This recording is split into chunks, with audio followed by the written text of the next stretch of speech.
शादी की पूरी तैयारी पापा मम्मी और मेरी बुआ देखने लगी। सिया घर के काम को संभालने लगी। बाहर का काम पापा और मुकेश ने संभाल लिया। वैभव जी सिया को घर में छोड़कर उसी दिन लौट गए कि अभी छुट्टी नहीं है, शादी के समय छुट्टी लेकर आऊँगा। मैं अभी पूरे समय सिया का ध्यान रखने लगा, उसकी दवाई, खाना पीना, सब कुछ का।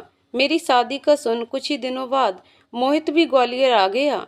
आज बहुत दिनों बाद मेरी शादी में हम तीनों यार एक साथ मिले। हमने कसकर एक दूसरे को गले लगा लिया। दोनों ने मुझे कंधों से उठा लिया और नाचने लगे और गाना भी गाने लगे। मेरे यार की शादी है, मैं भी बहुत खुश था। मेरी शादी के फंक्शन शुरू होने वाले थे कल से। एक बार तो मोहित को देखकर मन हुआ कि पूछ लूं नंदिनी कैसी है, उसकी शादी हो गई या नहीं, पर मैंने नहीं पूछा। मैंने अपने आप को समझाया, जो होना था वह हो गया। मेरा आज और आने वाला कल नित्या है, नंदिनी नहीं। मम्मी का बहुत मन था कि मेरी बारात घर से ही निकले, तो इस बार हमने कोई होटल बुक नहीं किया। सारे रिश्तेदार घर में ही ठहरे। वहीं नित्या भी अपने माँ पापा की इकलौती बेटी थी, तो उनका भी मन था कि वह अपनी बेटी की विदाई अपने ही घर से करें, किसी होटल से नहीं। दूसरे दिन मेरा संगीत का प्रोग्राम था। मेरे दोनों दोस्त अपने अपने डांस प्रोग्राम की तैयारी में लगे हुए थे। सभी बहुत खुश थे। घर में चारों तरफ धूमधाम मची हुई थी।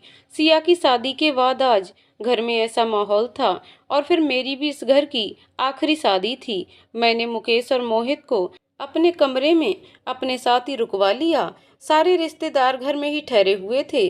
संगीत के प्रोग्राम के लिए पापा ने पूरा गार्डन सजवा दिया था, और घर भी। गार्डन चारों तरफ झिलमिलाती लाइट और फूलों से सजा हुआ था, और कम आवाज वाले गाने बज रहे थे। मेरे और नित्या को बैठने के लिए महाराजा सोफे थे। कुछ देर में ही नित्या के साथ उसके मम्मी पापा और उनके सारे रिश्तेदार भी आ गए। मुकेश और मोहित ने भी सभी का ढोल नगाड़ों और फूलों के साथ स्वागत किया। फिर मैंने नित्या का हाथ पकड़ा और हम दोनों अपने महाराजा वाले सोफे में आकर बैठ गए। तभी हमारे जीजा श्री वैभव जी का आगमन हुआ। उन्हें देखकर सिया का चेहरा एकदम चमक गया। वो वैभव जी के गले लग गई, उसकी आंखें भर आईं। अरे भाई, क्यों रो रही हो? वैभव जी ने सिया से बोला। मुझे लगा आपको छुट्टी नहीं मिली, आप नहीं आओगे, सिया बोली। वैभव जी, अरे आता क्यों नहीं, आखिर मेरे इकलौते साले साहब की शादी है, अब चुप भी हो जाओ सिया। वैभव जी की बात सुन मुकेश और मोहित बोल उठे। क्यों जीजा जी, आप हमें तो भूल गए, हम भी तो आपके साले साहब हैं। वैभव जी ने हंसते हुए कहा, हाँ भाई, मैं कैसे भूल सकता हूँ तुम दोनों को। सभी अपनी अपनी कुर्सियों पर बैठ गए। संगीत का प्रोग्राम शुरू हो गया। सामने से सभी की तालियों की आवाज आने लगी। सबसे पहले मेरे प्रिय मित्र मुकेश और मोहित ने डांस किया। क्या गजब का डांस किया, मुझे तो पता ही नहीं था इन दोनों को इतना अच्छा डांस भी आता है। दोनों ने मुझे और नित्या को भी साथ में ले लिया। नित्या वैभव जी ने डांस किया, फिर तो मेरे पापा मम्मी, नित्या के पापा मम्मी ने भी डांस किया। सब बहुत खुश थे। आखिर में मैंने और नित्या ने भी डांस किया रोमांटिक गाने में। ये मेरे दोस्तों की कारस्तानी थी। मैं तो नित्या की आंखों में ही खो गया। हल्की गुलाबी कलर की इवनिंग गाउन पहने हुए थी उसने। हम दोनों एक दूसरे के हाथ में हाथ पकड़े आंखों में आंखें मिलाकर डांस कर रहे थे। तभी नित्या शर्मा गई और जाकर सोफे में बैठ गई। मैंने भी डांस बंद कर दिया। हमारी सगाई नहीं हुई थी, तभी मेरे मम्मी पापा और नित्या की मम्मी पापा ने हमारी सगाई की अंगूठी दी और हमने एक दूसरे को पहना दी। ये मेरे लिए सरप्राइज था, जो मुझे मेरे घर वालों और दोस्तों ने मुझे दिया था। संगीत प्रोग्राम के साथ हमारी सगाई भी हो गई। फिर सभी डिनर की टेबल में बैठ गए। 56 प्रकार की डिशेज बनी थीं सिर्फ मेरे संगीत प्रोग्राम में। मैंने सोचा, पता नहीं पापा मेरी शादी के दिन कितने प्रकार का खाना बनवाएंगे। मैंने अपनी प्लेट में से पहला कौर नित्या को खिलाया, फिर नित्या ने मुझे अपनी प्लेट का पहला कौर खिलाया। रिश्तेदारों की भीड़ कम होने लगी। रात बहुत हो रही थी। सब अपने अपने घर जाने लगे। मैं नित्या का हाथ पकड़ गार्डन के किनारे ले आया। मैं, बहुत सुंदर लग रही हो नित्या। नित्या, आप भी मिस्टर अनंत। मैं, अरे तुम तो सीधे तुम से आप पे आ गई। मिस नित्या। नित्या, अब आप मेरे पति बनने जा रहे हैं मिस्टर अनंत। हम दोनों के चेहरे में मुस्कान थी। मैंने गार्डन से एक गुलाब का फूल तोड़ा और अपने घुटने पर बैठकर बोला, मैं अधूरा हूँ और अधूरी मेरी कहानी। तुझे देखकर ऐसा लगा अब पूरी होगी मेरी ये अधूरी कहानी। क्या तुम बनोगी इस राजा की रानी? नित्या ने गुलाब लिया और मुस्कुराकर बोली, मैं तो बेताब हूँ बनने को आपकी रानी। मैं उठा और मैंने नित्या को गले से लगा लिया। नित्या मेरी धड़कनों को महसूस कर रही थी और मैं उसकी। हम दोनों एक दूसरे की बाहों में समा गए। हम दोनों एक दूसरे की खुशबू में खो गए। तभी मेरे कमीने यार मोहित और मुकेश आ गए। मुकेश, क्या वे बेटा, अभी ये दिन दूर है, थोड़ा सब्र करो। मोहित हंसकर बोला, क्या यार, 2 दिन भी इंतजार नहीं होता तुम लोगों से? नित्य शर्माकर अपने मम्मी पापा के पास चली गई। फिर वो लोग अपने घर चले गए। मैं भी अपने सिर पर हाथ रखकर मुस्कुराने लगा और बोला, क्यों बे कुत्तों, तुम लोग भी गलत समय में एंट्री मारते हो। मोहित, हाँ कुत्ते, हम लोग तो हैं ही बुरे, तभी तो तेरे दोस्त हैं। हम तीनों एक साथ हंस दिए। सब अपने अपने कमरे में चले गए। मैं भी मुकेश और मोहित के साथ अपने कमरे में आ गया। मैंने तो मोहित से नंदिनी के बारे में नहीं पूछा, पर मुकेश बोला, आंटी और नंदिनी शादी में नहीं आएंगे क्या? मोहित, नहीं, वो मम्मी की तबीयत थोड़ी ठीक नहीं है, तो नंदिनी उनके साथ ही है उनकी देखभाल करने के लिए। नंदिनी का नाम सुनते ही मेरे सामने उसका चेहरा आ गया कि वह सिया की शादी में कितनी सुंदर लग रही थी। मैं अपने विचारों से बाहर निकला और मैंने धीरे मोहित से पूछा, क्या नंदिनी की शादी हो गई? मुकेश, कैसी बात कर रहा है तू? नंदिनी की शादी होती तो मोहित हमें नहीं बताता क्या? मैं मोहित को देख रहा था और मोहित आईने की तरफ बैठा मेरी तरफ देखकर बोला, नहीं अभी नहीं। मुकेश, क्यों भाई? आंटी तो बोल रही थी कि वह नंदिनी की शादी करवाना चाहती हैं। फिर आखिर सिया नंदिनी एक ही तो उम्र की हैं। मोहित अपनी नजरें झुकाकर बोला, नहीं, नंदिनी अभी शादी नहीं करना चाहती। फिर हम तीनों भी सो गए। आज मेरे घर में मेरी हल्दी मेहंदी की रस्म है और नित्या की अपने घर में। तभी सिया आई और हम तीनों को उठाकर तीनों को तैयार होने का बोलकर चली गई। हम भी उठे और तैयार हो गए। एक बार फिर इन दोनों ने मुझे अपने कंधे में उठा लिया और नाचने लगे। घर के गार्डन में ही हल्दी मेहंदी का प्रोग्राम था। पूरा गार्डन आज हरे पीले पर्दों से सजा था। ढोल के साथ साथ डीजे और डिस्को लाइट भी लगे हुए थे। सभी ने मुझे एक एक करके हल्दी लगाई और जैसे ही ढोल बजा सबने हल्दी की होली खेलना शुरू कर दिया। मैंने मेहंदी की रस्म के नाम पर सिर्फ नित्या का नाम लिखवाया। रस्म खत्म होते ही मैं नहाने अंदर आया। तभी वैभव जी की आवाज आई, सिया देखो मैं क्या लाया। सिया आई, बेर? आपको कैसे पता चला कि मुझे बेर खाने की इच्छा हो रही है? वैभव जी, सिया दोनों सोफे में बैठकर बेर खाने लगे। सिया बोली, वैभव जी आपको पता है स्कूल के समय मैं और नंदिनी हमेशा बेर खाते थे, स्कूल की छुट्टी होते ही। और एक बार तो इतनी ज़्यादा बेर खाने से मेरी और नंदिनी की तबीयत ही खराब हो गई। इतना बोलते ही सिया हंसने लगी और मेरे चेहरे में भी मुस्कान आ गई। एक दिन मोहित और मुकेश दोनों स्कूल नहीं गए थे, पर मैं चला गया। मुझे तो बिल्कुल अच्छा नहीं लगा। दोनों के बिना पूरा स्कूल का दिन ही बेकार गया। उस दिन जैसे ही छुट्टी हुई मैं स्कूल के गेट से निकलकर सिया और नंदिनी का इंतजार करने लगा। सिया और नंदिनी दोनों ही 20 मिनट बाद बाहर आईं। मैंने देखा दोनों बेर खा रही थीं। मेरा तो दिमाग खराब हो गया। एक तो सारा दिन बोरिंग गया, ऊपर से ये दोनों छुट्टी होने पर भी इतना लेट, और दोनों ही मस्त बेरियां खाते चटकारे लेते आ रही थीं। मैं चिल्लाया, मोटी दिन भर खाती रहती है, रुक जा बेटा, मम्मी को बताता हूँ। इतनी बेर खाती है तू, तभी तो तेरे पेट में हमेशा दर्द रहता है। अब चल मोटी तू घर। तभी नंदिनी मेरे पास आकर बेर का दोना मेरी तरफ करके बोली, आप भी लीजिए, बहुत अच्छे हैं। वह मुझे देखकर मुस्कुरा रही थी। मैं भी मुस्कुराते हुए बेर खाने लगा। फिर हम तीनों साथ में घर के लिए निकल पड़े। पूरे रास्ते सिया की बकबक चलती रही और मैं नंदिनी को और नंदिनी मुझे देखती रही।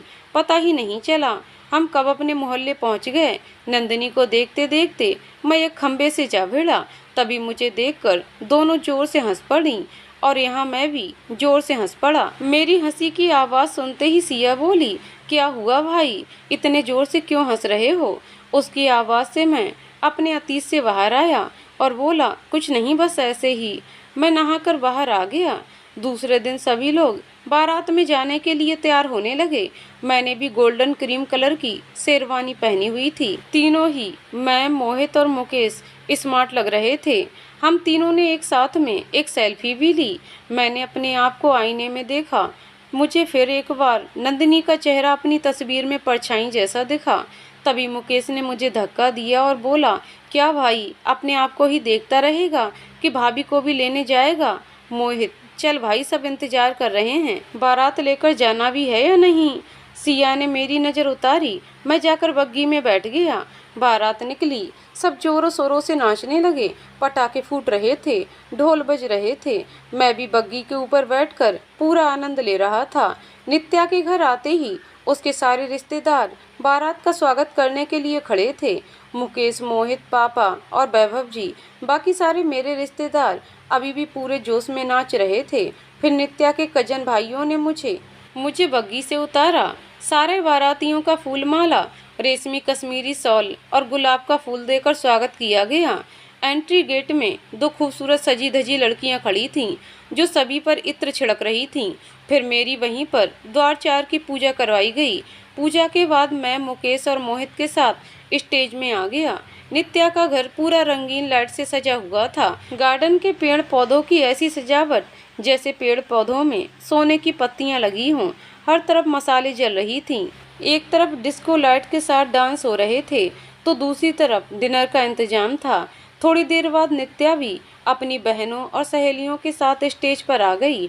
उसके गोरे रंग में शादी का ये लाल जोड़ा मानो ऐसा लग रहा था जैसे भगवान ने सिर्फ नित्या को मेरे लिए ही बनाया। एकदम कोहिनूर हीरे की तरह मेरा कोहिनूर नित्या। नित्या के आते ही हमारी जयमाला की रस्म हुई। गुलाब और जैस्मीन फूलों की माला। नित्या की आंखों में शर्म अलग झलक रही थी। फिर धीरे धीरे सारे मेहमान फोटो खिंचवाने स्टेज में आने लगे। फिर मेरा और नित्या का भी फोटो शूट हुआ। नए नए पोज हमारे लिए एक दूसरे के करीब आने के बहाने बन गए। नित्या भी फोटो खिंचवाने की बहुत शौकीन थी। उसने अपने अलग ही पोज सोच कर रखे थे। फिर हम दोनों डिनर टेबल पर बैठे। पूरे जमाने भर के पकवान मेरे सामने थे। मेरे संगीत प्रोग्राम में बने व्यंजनों से भी ज्यादा नित्या को कलाकंद बहुत पसंद था। मैंने एक स्पून से उसको कलाकंद खिलाया। फिर तो जैसे मेरी सामती आ गई। एक एक करके मेरी सालियां मुझे रसगुल्ले खिलाने लगीं, ये कहकर कि रिवाज है, जीजा साली के हाथ से रसगुल्ले खाता है। मेरा तो रसगुल्ले से ही पेट भर गया। फिर हम मंडप में आ गए। मैं नित्या को देख रहा था और नित्या अपनी नजरें झुकाए बैठी। फिर शादी की सारी रस्में शुरू हुईं। कन्यादान की रस्म में नित्या के पापा मम्मी के साथ साथ मेरे पापा मम्मी की आंखों में भी आंसू आ गए। शायद उनको सिया के कन्यादान का समय याद आ गया होगा। फिर हमने 7 फेरे, 7 वचन लिए। अपने हाथों से मैंने नित्या की मांग भरी। तभी मुकेश बोला, भाई सोच ले, अभी भी मौका है, नहीं तो जिंदगी भर बस मांग ही पूरी करता रहेगा। सभी हंसने लगे। मैंने नित्या को अपने नाम का मंगलसूत्र पहनाया। अब समय विदाई का था। ऐसा लग रहा था विदाई नित्या की नहीं, सिया की है। मेरे मम्मी पापा तो रोने लगे और सिया को गले लगाने लगे। जैसे तैसे कर विदाई की रस्म हुई और हम वापस अपने घर आ गए। अपनी मिसेज नित्या अनंत खरे को लेकर। मिसेज खरे, बहुत सुंदर लग रही हैं आज आप। आखिर आज आप मेरी हो ही गई दुल्हन साहिबा। नित्या मुस्कुराने लगी और अपनी नजरें ऊपर ना उठा सकी। मैंने नित्या के लिए अपनी पहली रात में उसे देने के लिए सोने का बना हीरे से जड़ा ब्रेसलेट खरीदा था, जो मैंने उसे दे दिया। बहुत अच्छा है अनंत, ये डिजाइन भी बहुत अच्छी है, मुझे बहुत पसंद आया, नित्या बोली। मैंने उसे देखकर कहा, हाँ भाई, मेरी पसंद है ही इतनी अच्छी। फिर वो एक बार शर्मा गई। उसके चेहरे में शादी की थकावट अलग नजर आ रही थी। हम दोनों साथ में बातें करते करते सो गए। सुबह उठे तो पता चला वैभव जी और सिया वापस जा रहे हैं। सिया के जाने के नाम पर तो पापा की आंखों से गंगा जमुना बह गईं। मैंने मम्मी से मुकेश और मोहित के बारे में पूछा तो पता चला मोहित रात में ही इंदौर के लिए निकल गया और मुकेश अपने घर चला गया। मैं वैभव जी और सिया को एयरपोर्ट छोड़ दोनों को अपना ख्याल रखने का बोल वापस घर आ गया। मैंने अपना मतलब मिस्टर मिसेस खरे के हनीमून पैकेज का पहले से ही इंतजाम कर रखा था। हम बाली, इंडोनेशिया की राजधानी जा रहे थे। ये मेरी तरफ से नित्या को सरप्राइज था। बाली नित्या की फेवरेट प्लेस है। नित्या बचपन से ही बाली जाना चाहती थी। हमारी ट्रेन थी, पहले हम दिल्ली जाते, वहाँ से फ्लाइट लेकर इंडोनेशिया। हम भी शाम को ही निकल गए। नित्या की खुशी तो जैसे आसमान छू रही थी। आखिर वह आज अपनी पसंद की जगह जा रही थी। बाली में हम हनीमून स्वीट में ठहरे। चारों तरफ पानी ही पानी, 24 घंटे समुद्र की लहरों का उठना, उनकी आवाज़ें, ऊंचे ऊंचे पहाड़, हरियाली ही हरियाली। हमने खूब एंजॉय किया और हम एक दूसरे के हो गए। बहुत सारी फ़ोटो खिंचवाईं, अलग अलग प्रकार का खाना भी खाया, बहुत सारी शॉपिंग भी की। 15 दिन के बाद हम वापस आ गए। सब अपने अपने रोज़मर्रा के कामों में लग गए। मम्मी घर में हैं और मैं ऑफिस। पापा कोर्ट। कुछ दिनों के लिए नित्या मायके चली गई। नित्या के बिना तो मेरा ही कमरा मुझे खाने को दौड़ता। फ़ोन में बात हो जाती थी हमारी। पर कुछ ही दिनों बाद नित्या भी वापस आ गई। दिन बीतते चले गए। एक दिन खबर आई कि सिया को बेटा हुआ है। हम चारों, मैं, नित्या और मम्मी पापा ने तुरंत बैग पैक किए और सिया से मिलने चले गए। उसका बेटा होने की खुशी में उसके ससुराल वालों ने कथा रखवाई और शाम को पार्टी भी दी। कुछ दिन रुककर हम सब वापस ग्वालियर आ गए अपने घर। इतनी खुशियों के साथ ये दिन कब बीत गए पता ही नहीं चला। कुछ दिन बाद मुकेश की शादी की भी खबर आई। मैं और मोहित तो बहुत खुश।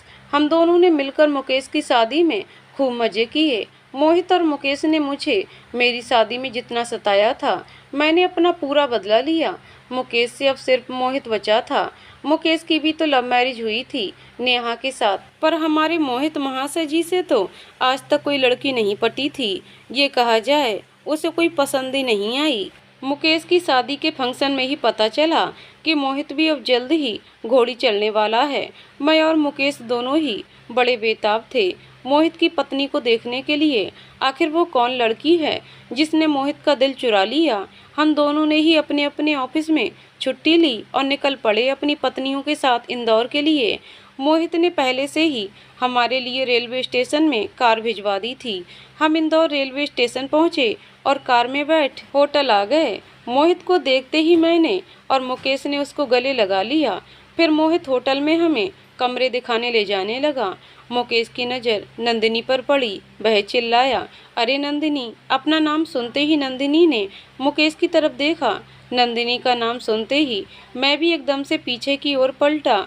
आज भी वही सादगी, मासूमियत भरा चेहरा और सिंपल सा सूट पहना था उसने। मुकेश, अरे नंदिनी कैसी हो और आंटी कैसी हैं? नंदिनी, मैं ठीक हूँ मुकेश भाई, और माँ भी अच्छी है। तुमने कब शादी की नंदिनी? मुकेश बोला, नहीं भैया, मैंने शादी नहीं की, नंदिनी ने कहा। मुकेश हंसते हुए, क्यों भाई, आखिर अपने भाइयों को हलाल कर तुम कैसे बच गईं? मोहित, हो गया तुम लोगों का, तो चलें, अभी सफ़र से आए ही, थोड़ा आराम कर लो, बातें तो होती रहेंगी। मुकेश, हाँ भाई चल, रूम दिखा दे, थक गया हूँ मैं तो। नंदिनी मुझे अनदेखा करती हुई चली गई। एक बार भी मेरी तरफ नहीं देखा उसने। मुकेश, नंदिनी ने शादी क्यों नहीं की? नंदिनी तो देखने में भी सुंदर है और सरकारी नौकरी भी है, रंग सांवला होने से क्या होता है? मोहित, नहीं मुकेश, ऐसी कोई बात नहीं है। नंदिनी शादी ही नहीं करना चाहती तो मैंने और मम्मी ने उसके साथ कोई ज़बरदस्ती नहीं की। उसके इस फैसले में उसका साथ दिया, नहीं तो रिश्ते तो बहुत आते हैं नंदिनी के लिए। इतना कहकर मोहित भी हमें हमारे रूम दिखाकर चला गया। मैं और मुकेश अपने अपने कमरे में जाकर आराम करने लगे। मोहित की बारात में मैंने भी खूब डांस किया। जितनी कसर बाकी रह गई थी मेरी मुकेश की शादी में, मैंने वो भी पूरी कर ली। जितना मुकेश और मोहित ने मेरी शादी में धूम मचाया था, अब मेरी बारी थी। मैंने और मुकेश ने मिलकर मोहित की बारात में खूब नाचा और उसे छेड़ने में भी कोई कसर नहीं छोड़ी। मोहित की पत्नी भावना को देखकर हम दोनों ही एक साथ बोले, अच्छा तो आप हैं जिसने हमारे दोस्त का दिल चुरा लिया। फिर हम सब हंस दिए। नंदिनी ने नीले रंग का लहंगा पहना हुआ था, खुले बाल, उसकी बड़ी बड़ी आंखें, उसकी सादगी अलग ही झलक रही थी। मेरी नज़रें ना चाहते हुए भी उस पर ही अटक जा रही थीं। शादी के ख़त्म होते ही हम चारों, मैं, नित्या और मुकेश, नेहा, वापस ग्वालियर के लिए निकल पड़े। एक बार मन हुआ कि नंदिनी से पूछूं कि कैसी हो तुम, पर मेरे कदम ही नहीं बढ़े उसकी तरफ। मेरे मुंह से उसके लिए एक शब्द भी ना निकल पाया। हम चारों अपने घर वापस आ गए। कुछ दिन बाद पता चला कि नित्या प्रेग्नेंट है। इस खुशी को सुनकर तो पापा उछल पड़े। आखिर मूल से प्यारा तो सूद होता है। मम्मी भी मेरी और नित्या की नज़र उतारने लगी। मैं भी अपनी आने वाली संतान को लेकर खुशी से पागल हो गया। पापा भी रिटायर हो चुके थे। अब तो मम्मी पापा के साथ मैं भी नित्या का ख्याल रखने लगा। उसको समय पर डॉक्टर के पास ले जाना, दवाइयाँ खिलाना, उसे पार्क में घुमाना। मम्मी भी उसके मनपसंद का खाना बनाकर उसे खिलाती। उसकी हर इच्छा पूरी करने में लगे रहते हम सब। अनंत, आपको क्या चाहिए, बेटा या बेटी? नित्या बोली। बेटी, एकदम तुम्हारे जैसी। मेरे ये कहते ही नित्या बोली, नहीं मुझे तो बेटा ही चाहिए। नहीं, मैंने कहा ना बेटी मतलब बेटी। हंसते हुए नित्या ने कहा, ठीक है बाबा, ये तो बताओ अगर बेटी हुई तो क्या नाम रखेंगे? आपने कोई नाम सोचा है? मेरे मुंह से एक नाम निकला, नंदिनी। अच्छा नाम है अनंत, नित्या बोली। अपने मुंह से एकदम से नंदिनी का नाम लेकर मैं चुप हो गया। नित्या, अनंत, नंदिनी तो मोहित भैया की बहन का नाम है ना? हाँ। चलो नित्या, तुम आराम करो। इतना बोल मैं कमरे से बाहर आकर गार्डन में टहलने लगा। आज बहुत सालों बाद ये नाम मेरे मुंह से निकला था। एक बार फिर नंदिनी की छवि मेरी आंखों के सामने आ गई और अतीत फिर मेरे सामने झलकने लगा। नित्या का 8वां महीना शुरू हो गया था। मैं सुबह सुबह ही अपने इमरजेंसी केस की मीटिंग के लिए ऑफिस चला गया। नित्या गहरी नींद में थी तो मैंने माँ को बताया और निकल गया। पापा भी रिटायर हो चुके थे। उनका अपने हमउम्र लोगों का कम्युनिटी क्लब बना हुआ था। पापा रोज वहां जाते। आज भी पापा अपने समय से ही चले गए। माँ अपनी पूजा में व्यस्त। नित्या उठी और नहाने चली गई। बाथरूम के बाहर पड़े पानी में उसका पैर फिसल गया। माँ माँ, नित्या की आवाज़ सुनते ही माँ तुरंत उसके पास गई। माँ, क्या हुआ नित्या, तुम नीचे कैसे गिर गई? नित्या, माँ, बहुत दर्द हो रहा है माँ, बचा लो माँ। मम्मी ने बिना देर किए मुझे कॉल किया। मैं मीटिंग में व्यस्त था।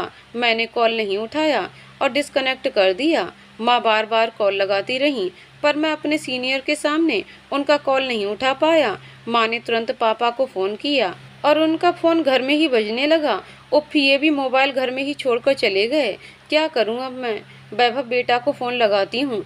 हेलो, हाँ वैभव बेटा, नित्या गिर गई है, उसे दर्द हो रहा है। अनंत ऑफिस गया है और उसके पापा क्लब गए हुए हैं। वो फ़ोन घर में ही भूल गए और अनंत फ़ोन उठा नहीं रहा है। मैं क्या करूं? नित्या की हालत खराब हो रही है। बेटा कुछ करो। वैभव जी, माँ शांत हो जाइए, मैं कुछ करता हूँ। वैभव जी ने तुरंत मुकेश को फ़ोन किया और उसे मेरे घर जाने को कहा। मुकेश ने भी तुरंत एम्बुलेंस को कॉल कर दिया। वैभव जी की पोस्टिंग तो कश्मीर में थी तो उनसे जितना हो सका उन्होंने कर दिया। उन्होंने नित्या के पापा को भी फ़ोन कर दिया। मेरे और नित्या के पापा दोनों साथ में ही थे। दोनों ही तुरंत हॉस्पिटल पहुंच गए। सब हॉस्पिटल में थे मेरे अलावा। मैं जैसे ही मीटिंग से फ्री हुआ मैंने देखा इतने सारे फ़ोन कॉल। मैंने तुरंत माँ को फ़ोन किया पर उन्होंने नहीं उठाया। फिर मैंने मुकेश को भी फ़ोन किया, उसने मुझे कुछ नहीं बताया और जल्दी से हॉस्पिटल आने को कहा। मैं तुरंत ही निकल गया हॉस्पिटल के लिए। सभी लोग अस्पताल में जमा थे। मैं, क्या हुआ माँ? नित्या कहाँ है? माँ की आंखें आंसुओं से भरी। उन्होंने कुछ भी नहीं कहा। तभी नर्स आई और बोली, पेशेंट के हस्बैंड कहाँ हैं? मैं हूँ। क्या हुआ है मेरी नित्या को? वह ठीक तो है ना? नर्स, उनकी हालत ठीक नहीं है। आप इस पेपर में सिग्नेचर कर दीजिए और ए पॉजिटिव ब्लड का भी इंतजाम कर लीजिए, हो सकता है जरूरत पड़ जाए। आप बताइए तो आखिर मेरी नित्या को हुआ क्या है और इन पेपर में सिग्नेचर क्यों? नर्स, उनकी हालत बहुत ख़राब है, ऑपरेशन करना पड़ेगा। मुकेश ने मेरे कंधे पे हाथ रखा। मैंने अपने आप को संभाला और पेपर में सिग्नेचर कर दिया। नर्स, सर हम पूरी कोशिश करेंगे पेशेंट और बच्चे को बचाने की। मेरी दशा ऐसी हो गई थी जैसे मुझ में जान तो है पर सांस नहीं। मेरे जीवन में सावन तो आया पर सावन की बारिश की फुहार नहीं। मुकेश को ब्लड ए पॉजिटिव था, उसने अपना खून भी दिया जरूरत पड़ने पर। मुकेश ने मुझे पूरा किस्सा सुनाया। मेरी नित्या को कुछ होगा तो नहीं मुकेश? मैं रो पड़ा। मेरी आंखों से नित्या के दूर जाने की बात से ही समुद्र बहने लगा। माँ, मैं कभी अपने आप को माफ़ नहीं कर पाऊंगा। सब मेरे कारण हुआ। मैंने ही फ़ोन नहीं उठाया आपका। मुकेश, अपने आप को संभालो। अनंत, 4 घंटे ऑपरेशन के बाद पता चला मुझे बेटी हुई है। पर वो बहुत कमज़ोर है। उसे अंडर ऑब्जर्वेशन में रखा गया। नित्या की हालत अभी भी गंभीर थी। उसे आईसीयू में वेंटिलेटर में रखा गया। मैं उसका हाथ पकड़कर उसी के पास बैठ गया और पूरी रात रोता रहा। नित्या में कोई हरकत ना थी, वो निढाल सी पड़ी हुई थी। नित्या ने आंखें खोली, मेरी तरफ देखा और नित्या एकदम ठंडी पड़ गई। मशीन में उसकी हार्ट बीट भी नहीं दिखाई दी। मैं घबराया। मैंने तुरंत डॉक्टर को बुलाया। मेरे साथ अभी तक सभी लोग रुके हुए थे। डॉक्टर ने चेक किया और बोला, सी इज नो मोर। मैं टूट गया, बिखर गया। अब मेरी सांसों के साथ मेरी जान भी मुझसे छिन गई। नित्या को घर लाया गया। सुबह होते ही वैभव जी सिया के साथ आ गए और मोहित भी आ गया। नित्या को दुल्हन की तरह सजाया गया, बिल्कुल वैसे ही जैसे वो शादी के दिन दिख रही थी। मेरी दशा तो अधमरी सी हो गई। ना मुझे कुछ सुनाई दे रहा था और ना ही नित्या के अलावा मुझे कुछ दिखाई दे रहा था। मेरे अंदर जान ही ना बची। मेरे पास शरीर तो था पर उसमें प्राण नहीं। इस संसार में मेरे पास सब कुछ था पर मेरी नित्या नहीं। माँ ने मुझसे नित्या की मांग भरवाई। सिंदूर की ये डिबिया, इसे मेरी नित्या ने ही खरीद कर लाई थी। जब उसका पहला करवा चौथ था तब नित्या ने मुझसे यही मांगा था कि उसके इस दुनिया से चले जाने पर मैं उसकी मांग इसी डिबिया के सिंदूर से भरूं और बोली, अनंत मैं इस दुनिया में सुहागन जाना चाहती हूँ, मेरी ये इच्छा पूरी करना आप। उस समय तो मैंने उसे डांट दिया पर आज क्या करूं? काश मेरे डांटने से मेरी नित्या वापस आ जाती। मेरे शरीर में इतनी हिम्मत ना बची थी कि मैं अपनी नित्या को ऐसे देख पाऊं। मेरा कोहिनूर हीरा जैसे चाह कर भी मैं हमेशा अपने पास नहीं रख सकता। ये सब मेरे कारण हुआ है। मैंने ही देर कर दी फोन उठाने में, सब मेरे कारण हुआ है। माँ, नित्या, नित्या कहाँ हो? वापस आ जाओ, मुझे माफ़ कर दो। आ जाओ नित्या, वापस आ जाओ।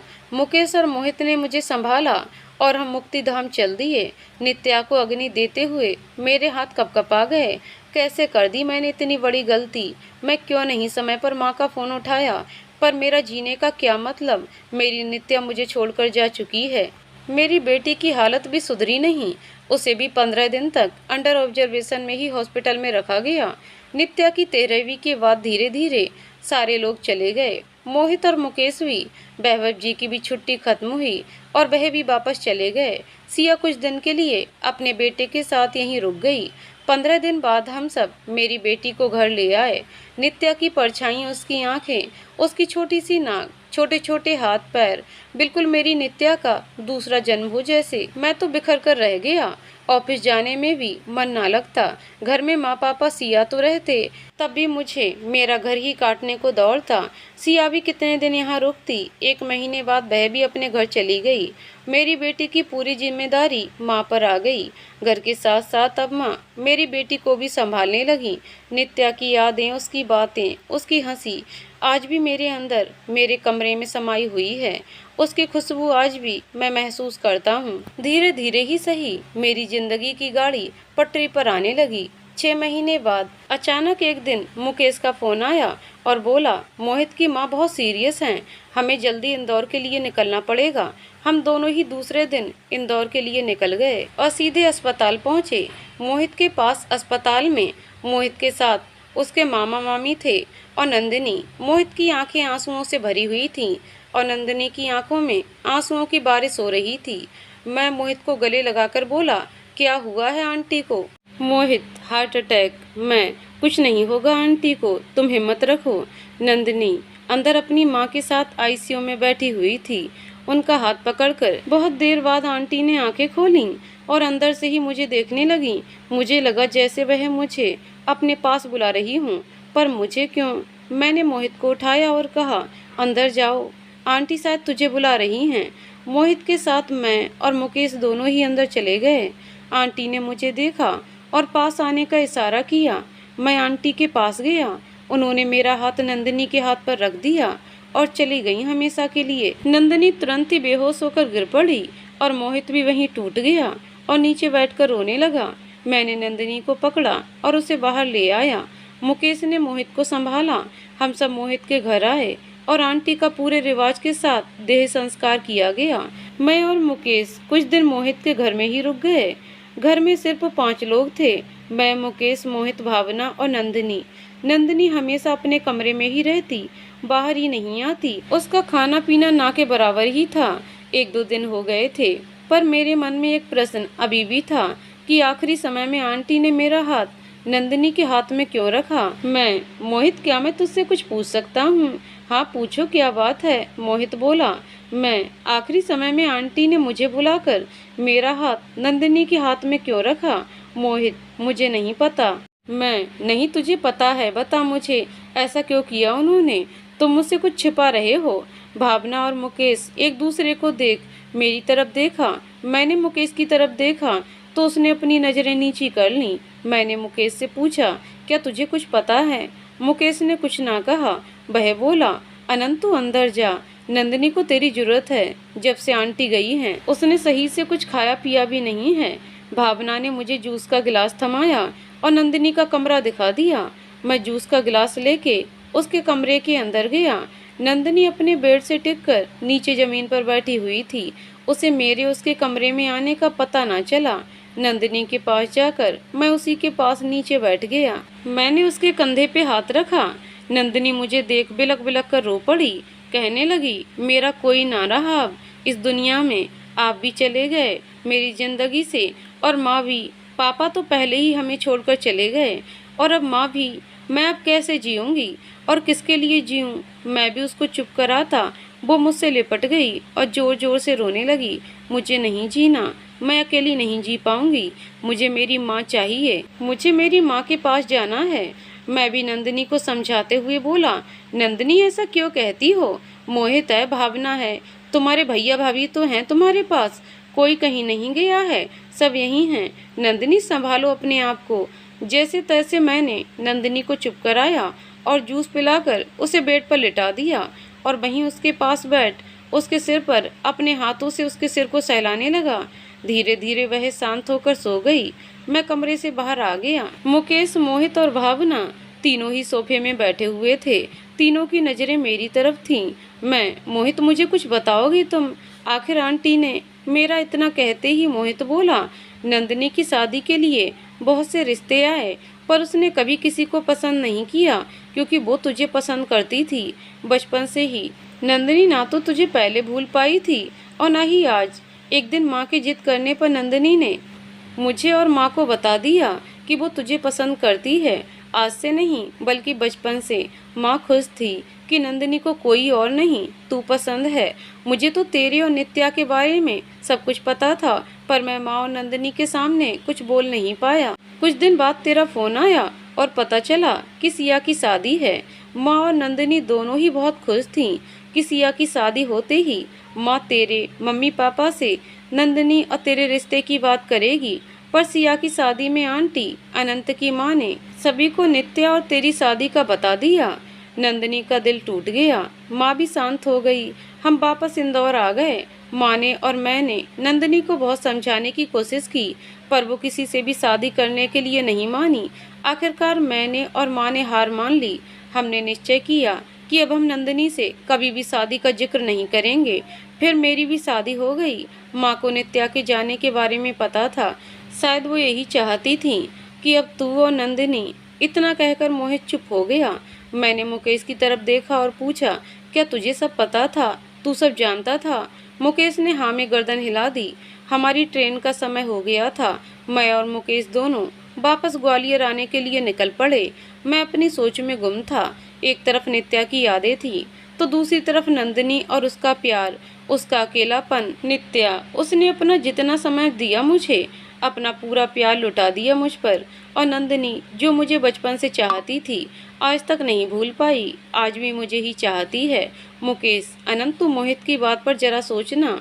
नित्या को गए 6 महीने हो गए, वह कभी वापस नहीं आएगी। तेरी एक बेटी भी है, आखिर कब तक आंटी उसको संभाल पाएंगी? उनकी भी उम्र हो चली है। दूसरी शादी तो तुझे करना ही पड़ेगा, आज नहीं तो कल। फिर वो नंदिनी ही क्यों नहीं? मैं बचपन से जानता हूँ उसे। वो बचपन से ही तुझे पसंद करती है और आज भी कभी नहीं भूल पाएगी। इस समय नंदिनी को तेरी जरूरत है और तुझे भी नंदिनी जैसे पार्टनर की। मैंने कुछ ना कहा। ग्वालियर रेलवे स्टेशन आते ही मैं अपने घर चल दिया और मुकेश अपने घर। घर जाकर भी बार बार मेरी आंखों के सामने नंदनी और मेरी बेटी का चेहरा आ रहा था। मुकेश और मोहित की बातें मेरे दिमाग में गूंज रही थीं। मुझे कुछ भी समझ नहीं आ रहा था कि मैं क्या करूं। कुछ दिन बाद मैंने वैभव जी को फ़ोन कर मोहित और मुकेश की सारी बातें बताईं। नंदनी और मेरे बचपन के प्यार के बारे में भी उन्हें सब कुछ बता दिया। वैभव जी ने वही कहा जो मुकेश ने कहा। वैभव जी ने कहा, हाँ अनंत, मुकेश सही कह रहा है। मुझे तेरी और नंदनी के बारे में तो कुछ नहीं पता, पर मैंने सिया से हमेशा नंदनी के बारे में सुना है और वो मुझे अच्छी और समझदार लड़की लगी। मुझे तभी समझ में आया कि नंदनी तेरे लिए अच्छी रहेगी।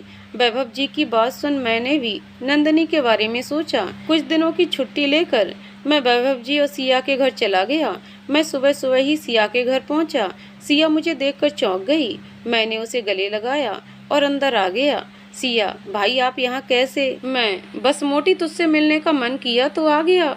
वैभव जी ऑफिस गए हुए थे। मैं बहुत थका हुआ था। मैंने सिया को चाय बनाने को कहा और चाय पीते पीते थोड़ी बहुत बातें करके मैं सो गया। शाम को मैं उठा। हम सब, मैं, सिया, वैभव जी और शुभम, सिया और वैभव जी का बेटा, हम चारों ही घूमने निकल गए। देर रात को हम घर पहुंचे तो सब सो गए। दूसरे दिन सुबह चाय के समय मैंने वैभव जी से नंदनी के बारे में बात की। सिया मेरे और नंदनी के बचपन के किस्से जानकर तो दंग रह गई। भाई, मुझे तो कभी पता ही नहीं चला कि नंदनी आपको पसंद करती थी। ये कब और कैसे हो गया? और आप भी उसे पसंद करते थे उस समय? मुझे कभी पता ही नहीं चला, सिया बोली। वैभव जी ने हंसते हुए कहा, सिया मैडम, आप खाने के अलावा कहीं पर ध्यान देती तब तो जान पाती। मैं और वैभव जी दोनों हंस पड़े। सिया, क्या अब आप भी भाई की तरह बात करने लगे? सिया को जब पता चला कि मोहित और मुकेश मुझे और नंदिनी को एक करना चाहते हैं तो सिया बहुत खुश हुई। और तो और मैडम जी तो नंदिनी के गुणगान करने लगी। नंदिनी ऐसी है वैसी है, उसे ये आता है, उसे वो आता है। वैभव जी नंदिनी के बारे में जानकर बहुत खुश हुए और उन्हें भी वही लगा जो मुकेश को, कि मैं और नंदिनी एक दूसरे के लिए ही बने हैं। मैं उनकी राय समझ गया और अपने दिमाग को शांत कर वापस अपने घर ग्वालियर आ गया। मैंने मुकेश से शाम को मिलने का प्लान बनाया।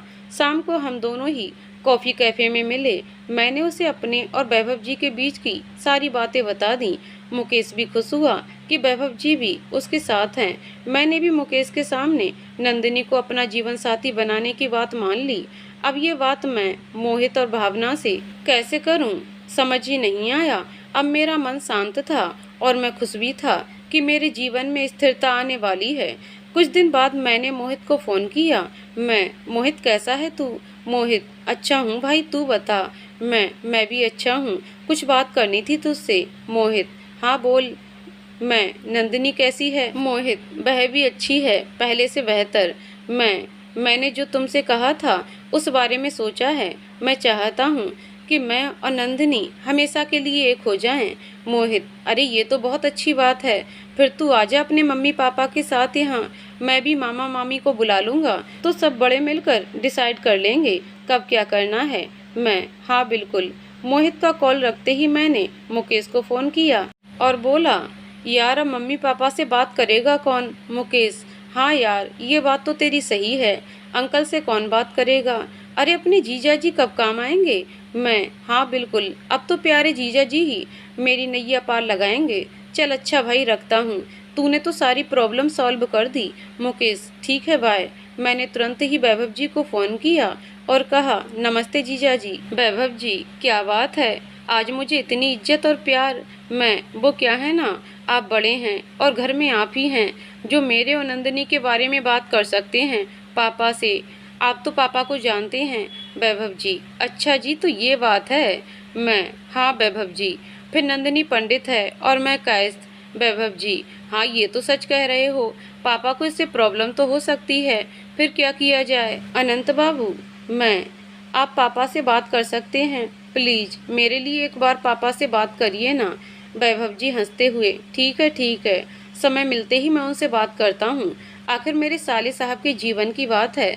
2 दिन बीत गए। मैं इंतजार करता रहा कि वैभव जी का कॉल आएगा पापा को, पर उनका फ़ोन 2 दिन तक नहीं आया। सुबह सुबह पापा की फोन की रिंगटोन सुनकर मैं खुश हो गया। पापा, हाँ हेलो वैभव बेटा, कैसे हो? वैभव जी, ठीक हूँ पापा जी, आप कैसे हैं? पापा, मैं भी ठीक हूँ। वैभव जी, मुझे आपसे कुछ बात करनी थी पापा। पापा, हाँ बोलो वैभव। पापा, आपने अनंत के भविष्य के बारे में क्या सोचा है? पापा, सोचा तो बहुत कुछ है, पर अनंत हमारी सुने तब ना। नित्या को गए हुए 8 महीने हो गए, उसकी बेटी भी अभी छोटी है। मेरा और उसकी मम्मी का सोचना यही है कि अनंत अब दूसरी शादी कर ले, पर अनंत है कि सुनता ही नहीं। पर आजकल उसके व्यवहार में थोड़ा बदलाव आया है। उसका ये बदलाव देखकर मैं और उसकी मम्मी बहुत खुश हैं। वैभव जी, क्या आप जानते हैं ये बदलाव क्यों आया है? पापा, नहीं। वैभव जी, पापा जी, अगर मैं कुछ कहूँ तो आप बुरा तो नहीं मानेंगे? पापा, नहीं वैभव बेटा, तुम तो मेरे बेटे जैसे हो, मैं क्यों बुरा मानूंगा, बोलो। वैभव जी, आप अनंत के दोस्त मोहित को जानते होंगे? पापा, हाँ बेटा, बहुत अच्छे तरीके से, बहुत अच्छा लड़का है। वैभव जी, और आप उसकी बहन नंदिनी को भी जानते होंगे? पापा, हाँ बेटा, बहुत अच्छी लड़की है। 2 महीने पहले ही मोहित की माँ गुजर गई, बहुत बुरा हुआ, और नंदिनी की शादी भी नहीं हुई। पता नहीं कैसे क्या होगा, पर मोहित बहुत अच्छा लड़का है, और नंदिनी के बारे में तो क्या बोलूं, बहुत ही समझदार और सुलझी हुई लड़की है। वैभव जी, पापा आपको नंदिनी कैसी लगती है? पापा, मैं तुम्हारे कहने का मतलब नहीं समझा। वैभव जी, पापा मैं सोच रहा था कि क्यों ना आप नंदिनी को इस घर में बहू बनाकर ले आए। पापा, ये क्या कह रहे हो, ये कैसे हो सकता है? वैभव जी, क्यों पापा, क्यों नहीं हो सकता? क्या कमी है नंदिनी में? पापा, नहीं बेटा, कमी तो कोई नहीं है बेटा, वो पंडित जात की है और अपन कायस्थ। वैभव जी, क्या पापा, आप भी इस जमाने में जात पात को लेकर बैठे हैं? पापा, नहीं बेटा, मेरे मन में ऐसा कुछ नहीं है, पर सारे लोग, सारे रिश्तेदार क्या कहेंगे? वैभव जी, पापा कोई कुछ नहीं कहेगा, हमें सबसे पहले अपने बच्चों की खुशियाँ देखनी चाहिए। पापा, हाँ ये तो तुम ठीक कह रहे हो, इस बारे में अनंत की राय लेना पड़ेगा, फिर ही मैं कुछ बोल सकता हूँ। वैभव जी, मैं अनंत की राय लेकर ही बोल रहा हूँ पापा। पापा, क्या ये अनंत ने कहा तुमसे? वैभव जी, नहीं पापा, ये मेरा सोचना था, मैंने इस बारे में मोहित और अनंत दोनों से ही बात की। आपका निर्णय क्या है पापा? पापा, अगर अनंत तैयार है तो मुझे भी मंजूर है। नंदिनी बहुत ही अच्छी लड़की है और हमारे घर को लेकर भी चलेगी, पर क्या वह नित्या की बेटी को अपना पाएगी? वैभव जी, आप उसकी चिंता ना करें पापा, बस आप अनंत और नंदिनी के रिश्ते के लिए हामी भर दें। पापा, हाँ बेटा, मुझे कोई मनाही नहीं है, अगर अनंत तैयार है तो। वैभव जी, अच्छा पापा, अब मैं रखता हूँ, बाद में बात करूँगा। पापा, हाँ बिल्कुल। पापा का चेहरा देखकर मैं समझ गया कि इन दोनों के बीच क्या बातें हुई। मैं खुश था कि पापा ने हाँ कर दी, और मंदिर में पूजा करते हुए माँ भी सारी बातें समझ गईं। उन्होंने भी मुझे देखकर मुस्कुराहट दे दी और अपनी हामी भी भर दी। समय मिलते ही वैभव जी ने छुट्टी ली और मैं, मम्मी, पापा, मुकेश, सिया और वैभव जी निकल पड़े इंदौर के लिए, मोहित के मामा से नंदिनी का हाथ मांगने। मोहित ने भी अपने मामा मामी को अपने घर पर बुला लिया था। हम सब इंदौर पहुंचते ही सीधे मोहित के घर आ गए।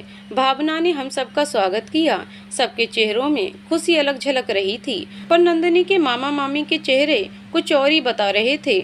मैंने इशारे से भावना से पूछा कि नंदिनी कहाँ है। मेरे इशारे को भावना समझ पाई कि नहीं, ये तो मैं नहीं जानता, पर मोहित समझ गया था। मोहित ने बताया कि नंदिनी को हम लोगों का यहाँ आने का कुछ नहीं पता है। मोहित बोला, वो नंदिनी को सरप्राइज देना चाहता है, उसके जीवन की सबसे कीमती चीज तू अनंत देना चाहता है, तो मैंने उसे तुम लोगों के घर आने के बारे में नहीं बताया। भावना हम लोगों को चाय नाश्ता सर्व करने लगी। चाय नाश्ता करते ही मैं, मुकेश और मोहित तीनों बालकनी में चले गए। सिया भावना के साथ किचन में और मोहित के मामा मामी, मेरे मम्मी पापा और वैभव जी बैठकर मेरे और नंदिनी के रिश्ते के बारे में बातें करने लगे। हम तीनों यार वापस से अपने बचपन में चले गए, खूब सारी बातें करी, अपने अतीत को वर्तमान में जीने लगे। तभी अचानक से डोरबेल बजी। मोहित ने भावना को आवाज लगाई, भावना, भावना, हाँ खोलती हूँ। भावना ने दरवाजा खोला। सामने नंदिनी थी, सिंपल सा नीले रंग का सूट पहने हुए और अपने घने काले लंबे बालों का जूड़ा बनाया हुआ था उसने। चेहरा तो उसका आज भी उदासी से भरा था। वो चौंक गई हम सबको अपने घर में देखकर। उसने अपने मामा मामी को नमस्ते किया और मेरे मम्मी पापा को प्रणाम किया। वैभव जी को देखकर उसने हल्की सी मुस्कान दी। सिया नंदिनी को देखकर दौड़ी चली आई और नंदिनी के गले लग गई। नंदिनी भी सिया को देखकर खुश थी। नंदिनी चारों ओर अपनी मुस्कान बिखेर रही थी, पर सबको दिखाने के लिए। नंदिनी ने एक पल मेरी तरफ देखा और फिर अपनी नजरें घुमा लीं। वो कभी मोहित को देखती तो कभी भावना को। सिया उससे बातें करने लगी। तभी नंदिनी ने कहा, सिया मैं बहुत थक गई हूँ, मैं अपने रूम में फ्रेश होकर आती हूँ, फिर बातें करेंगे। सिया ने कहा, हाँ बिल्कुल, जब तक मैं तेरे लिए चाय बना कर लाती हूँ। नंदिनी, क्या बात है, तुझे चाय भी बनाने आने लगी? सिया, तेरे जैसी अच्छी तो नहीं बना पाती, पर बना लेती हूँ। नंदिनी अपने रूम में चली गई और सिया नंदिनी के लिए चाय बनाने किचन में चली गई। यहाँ भावना और मम्मी शगुन के सामान को निकालने और जमाने लगी। सिया चाय बनाकर नंदिनी के रूम में जा ही रही थी कि मम्मी ने उसे बुलाया और कहा, सिया ये साड़ी मैंने नंदिनी के लिए खरीदी है, उसे दे दो। वह जब इसे पहन कर आएगी तो मैं उसे शगुन दूंगी। सिया ने वह साड़ी ली और नंदिनी के कमरे में चली गई। हम तीनों यार अपनी बातों में गुम। थोड़ी देर बाद नंदिनी कमरे से बाहर निकली। नंदिनी ने वह साड़ी नहीं पहन रखी थी जो माँ ने उसे दी। उसने वही सिंपल नीला सूट पहना हुआ था। उसने मोहित को आवाज लगाई, भाई हम लोग समझ नहीं पाए क्या हुआ। मोहित के साथ साथ मैं और मुकेश भी हॉल में चले गए। नंदिनी सामने रखे शगुन के सामान को देख रही थी और हम सबकी नजरें नंदिनी पर थीं। नंदिनी ने कहा, मुझे माफ करना अंकल आंटी, मुझे इस बारे में नहीं पता था कि आप लोग यहाँ किस लिए आए हैं, पर आप लोग जैसा सोच रहे हैं वैसा नहीं हो सकता। मोहित को देखते हुए नंदिनी बोली, भाई मैंने आपसे पहले ही कहा था, मैं शादी नहीं करना चाहती, किसी से भी नहीं और कभी भी नहीं। अंकल आंटी मुझे माफ़ करना, मैं शादी नहीं करना चाहती। ये बात भाई और भाभी और माँ को अच्छे से पता थी, पर पता नहीं क्यों भाई ने आप लोगों को यहाँ बुला लिया। मुझसे कोई गलती हो गई हो तो माफ़ करना। इतना कहकर वह वापस अपने कमरे में चली गई और अपने कमरे को उसने अंदर से बंद कर दिया। कोई कुछ नहीं कह पाया। मोहित की नजरें झुकी हुई थीं। सब समझ नहीं पाए कि क्या हुआ आखिर। वैसे तो हम लोगों की कल सुबह की ट्रेन थी, पर मोहित के घर का वातावरण कुछ अलग सा हो गया था। हमें वहां रुकना सही नहीं लगा। वैभव जी ने तुरंत ही शाम की रतलाम ग्वालियर एक्सप्रेस से हम लोगों का रिजर्वेशन करवाया और हम शाम को ही ग्वालियर के लिए निकल पड़े। पूरे सफर सब शांत रहे, सब एक दूसरे को देख रहे थे। किसी ने भी एक दूसरे से बात करने की कोशिश भी नहीं की। घर पहुंचते पहुंचते रात हो गई। मुकेश अपने घर चला गया और हम सब अपने घर। सफर के कारण शुभम की तबीयत खराब हो गई, उसे बुखार आ गया। हम सब अपने घर पहुंचे। सिया और वैभव जी शुभम को लेकर डॉक्टर के यहाँ चले गए। मैंने बाहर से खाना ऑर्डर किया। वैभव जी और सिया भी आ गए। हम सब ने मिलकर खाना खाया। किसी को भूख तो नहीं लगी थी, पर सबने थोड़ा थोड़ा खा लिया और सब अपने अपने कमरे में चले गए। सब थके थे तो सो गए, पर मेरी आंखों में नींद दूर दूर तक नहीं थी। मैं सोच रहा था कि आखिर क्या हुआ। क्या नंदिनी मुझे पसंद नहीं करती? क्या मुझसे नाराज है? या वह मुझसे इसलिए शादी नहीं करना चाहती कि मेरी अब एक बेटी है, या इसलिए कि मैंने उसे भुला दिया और नित्या को अपने जीवन में शामिल किया? शुभम की तबीयत खराब होने के कारण सिया ने किसी से कुछ नहीं पूछा। मेरे दिमाग में भी बहुत सारी बातें चलने लगीं। आखिर क्या हुआ? नंदिनी ने मुझसे शादी करने के लिए मना क्यों कर दिया? मेरी पूरी रात बस इसी सोच में निकल गई। सुबह सुबह वैभव जी सिया वापस अपने घर जाने के लिए निकल पड़े। मैं भी उनको रेलवे स्टेशन छोड़ अपना और शुभम का ख्याल रखने के लिए बोला। मेरे मन में चल रहे विचारों को वैभव जी ने भांप लिया था। उन्होंने मेरे कंधे पर हाथ रखा और बोला, जो होगा सब अच्छा होगा, अपना ख्याल रखना तुम। मैंने उन्हें हल्की सी मुस्कान दी और वापस अपने घर चला आया। 1 महीना हो चला था इस बात को। मेरी और नंदिनी के बारे में बातें करना अब बंद हो चुकी थीं। ना मम्मी इस बारे में बात करती, ना ही पापा। मोहित के भी फ़ोन आना बंद हो गए। शायद नंदिनी के मना करने के बाद से उसे मुझसे बात करने में असहज सा लगता होगा और मुझे भी उससे बात करने में अब थोड़ी असहजता महसूस होने लगी थी। इस बात को 1 महीना हो गया। किसी ने सिया से कुछ नहीं पूछा, ना हम लोगों ने सिया से कुछ पूछा, ना ही सिया ने हम लोगों को कुछ बताया। पापा मेरी दूसरी शादी के लिए लड़की देख रहे थे। एक दिन मुकेश मोहित के फ्लैट के पास मुझे दिखा। मैंने अपनी गाड़ी रोकी और मुकेश के पास गया। मैं, अरे मुकेश तू यहाँ? मुकेश, हाँ अनंत। मैं, यहाँ क्या कर रहा है तू? मुकेश, हाँ भाई, बस थोड़ी साफ सफाई करवा रहा था। और तू बता यहाँ कैसे? मैं, बस यहीं से गुजर रहा था, तुझे देखा तो रुक गया। तू मोहित के फ्लैट में साफ सफाई क्यों करवा रहा है? मुकेश, नहीं भाई, बस ऐसे ही। तुम मुझसे कुछ छिपा रहे हो क्या? मोहित, ग्वालियर आ रहा है। मुकेश, नहीं वो। मैं, क्या वो? मुकेश, नंदिनी का ट्रांसफर ग्वालियर हो गया है और दूसरे ट्रांसफर के लिए उसे ग्वालियर में 1 साल के लिए तो यहीं रहना पड़ेगा। मैं, पर मोहित ने मुझे इस बारे में क्यों नहीं बताया? मुकेश, ये तो मुझे नहीं पता अनंत, पर मोहित ने मुझे बताया कि नंदिनी नहीं चाहती कि तुझे उसके इधर आने के बारे में पता चले। भाई यार प्लीज, तू भी मोहित को मत बताना कि मैंने तुझे नंदिनी के यहाँ आने के बारे में बता दिया। अच्छा मैं चलता हूँ, बाद में मिलते हैं। मैं, ओके बाय, ठीक है। मेरे सामने अब बहुत सारे प्रश्न खड़े हो गए। आखिर नंदिनी क्यों नहीं बताना चाहती मुझे कि वह ग्वालियर आने वाली है? क्या वो मुझे देखना नहीं चाहती, मुझसे मिलना नहीं चाहती, एक दोस्त की तरह भी नहीं? नंदिनी ग्वालियर आ गई और मोहित के फ्लैट में शिफ्ट भी हो गई। मुकेश ने उसके लिए सारी रोजमर्रा की चीजों का इंतजाम कर दिया। मोहित के फ्लैट और रेलवे स्टेशन दोनों ही विपरीत दिशा में थे। शाम के 7 बज रहे थे और बिन मौसम की आंधी तूफान चल रहा था। बारिश भी शुरू होने वाली थी। मैं ऑफिस से घर जाने के लिए निकला। बस स्टॉप पर मुझे नंदिनी दिखी। मैं उसे देखकर रुक गया।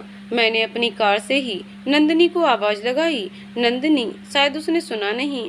मैंने फिर से नंदिनी को आवाज लगाई, नंदिनी। नंदिनी ने मेरी तरफ देखा पर उसने मुझे इग्नोर कर दिया। मैं कार से उतरा और बस स्टॉप पर जाकर नंदिनी से बोला, चलो नंदिनी आ जाओ, मैं तुम्हें घर छोड़ देता हूँ। नंदिनी ने कुछ ना कहा। मैं समझ नहीं पाया ऐसा क्यों कर रही है नंदिनी। मैंने फिर से नंदिनी से कहा, मैं अनंत, चलो आ जाओ, मैं तुम्हें छोड़ देता हूँ। नंदिनी, नहीं आप जाइए, मैं चली जाऊंगी। मैं, नंदिनी मौसम बहुत खराब है, चलो मैं तुम्हें छोड़ देता।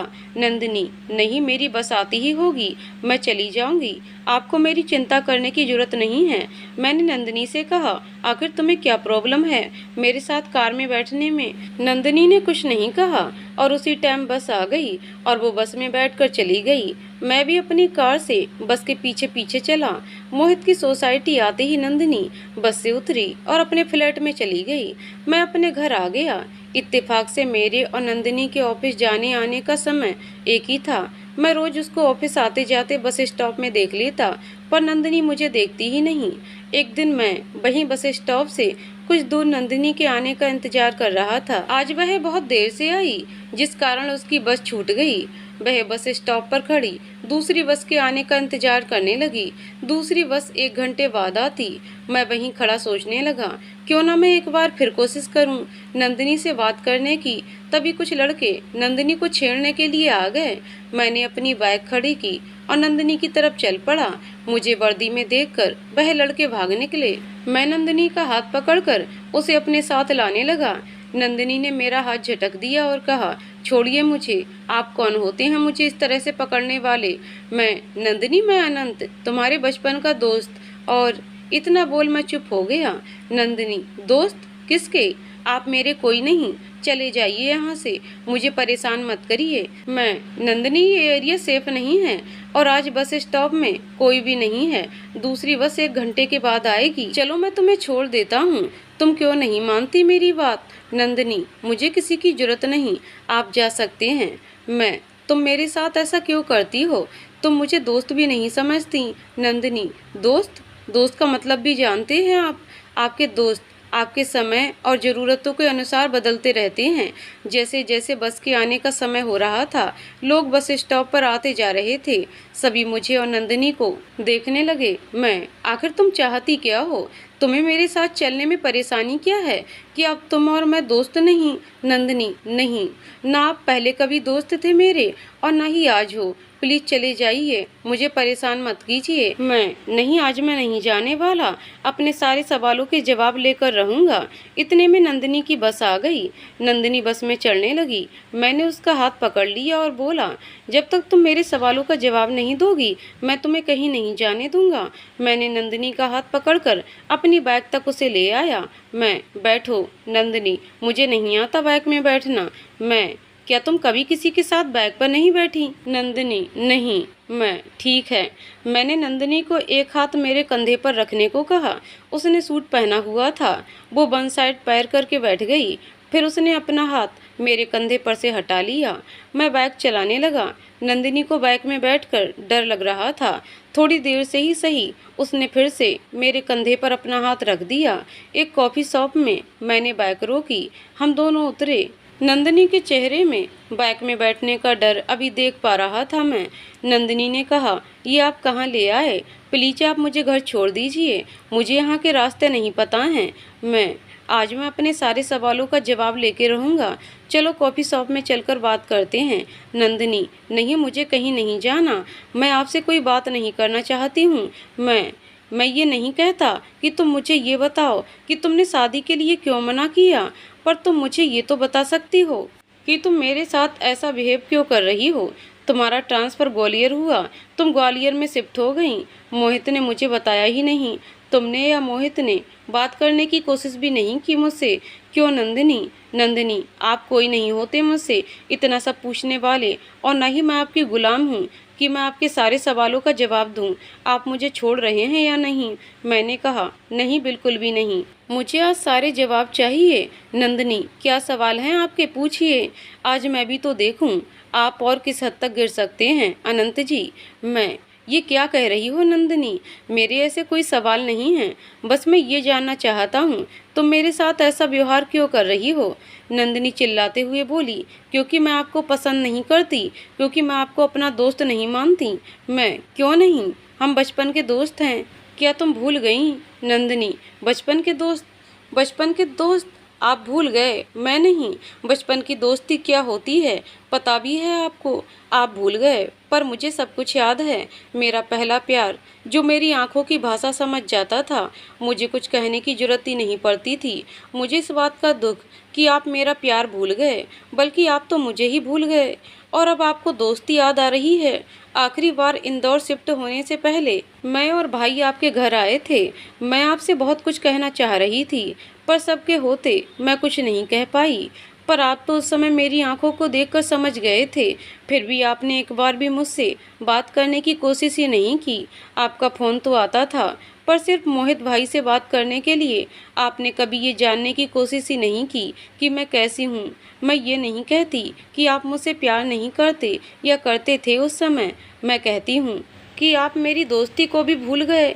आपके जीवन में नित्या आई। हाँ, मैंने माना कि वो मुझसे ज़्यादा सुंदर थी। कोई भी उसे पहली बार देखे तो उससे प्यार हो जाएगा।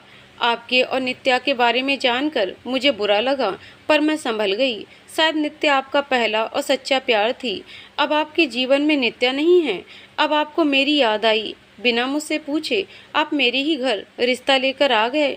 आप मुझे अपनाकर एहसान कर रहे हैं, या आप अपनी बेटी के लिए माँ ढूंढ रहे हैं, या आप अपना अकेलापन दूर करने के लिए मुझे इस्तेमाल करना चाह रहे हैं, या मेरी शादी नहीं हुई अभी तक इसलिए मुझे अपनाकर शादी करके मुझ पर एहसान कर रहे हैं।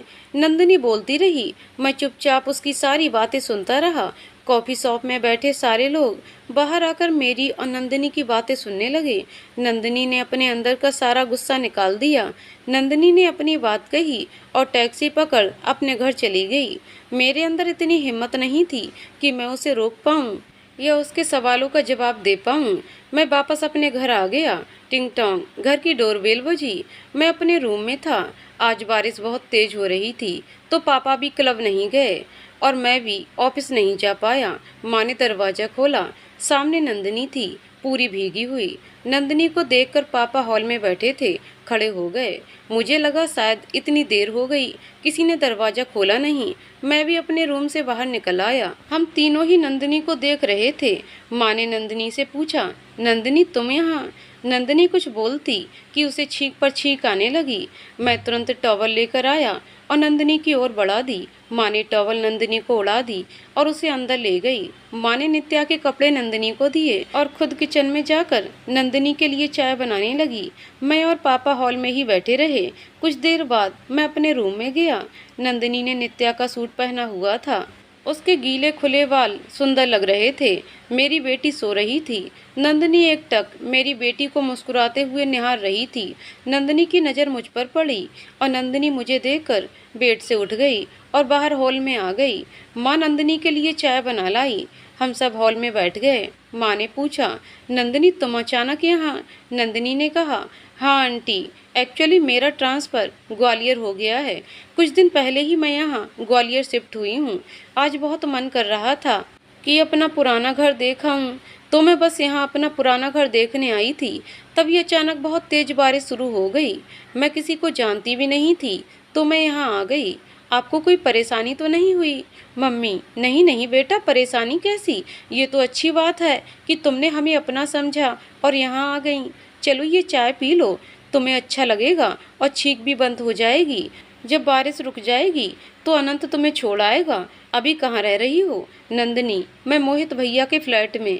माँ, ठीक है, बारिश के रुकने तक तुम यहीं रहो, मैं लंच की तैयारी करती हूँ। मम्मी के साथ नंदिनी भी किचन में चली गई। हम चारों ने साथ में बैठकर खाना खाया। अब बारिश भी रुक गई थी। मम्मी ने मुझे आवाज़ लगाई, अनंत जाओ नंदिनी को उसके घर छोड़ाओ।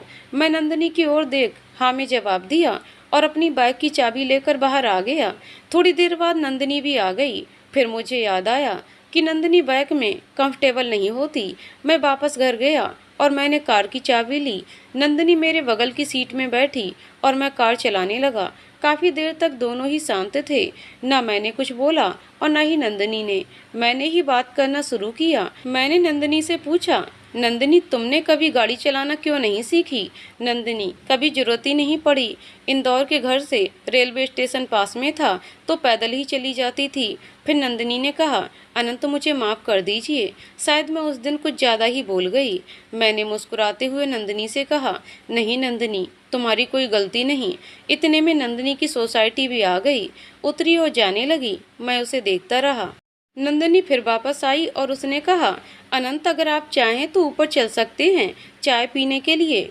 इससे मुझे लगेगा कि आपने मुझे माफ़ कर दिया। मैंने मुस्कुराते हुए कार पार्किंग में लगाई और नंदिनी के साथ ऊपर फ्लैट की ओर चल दिया।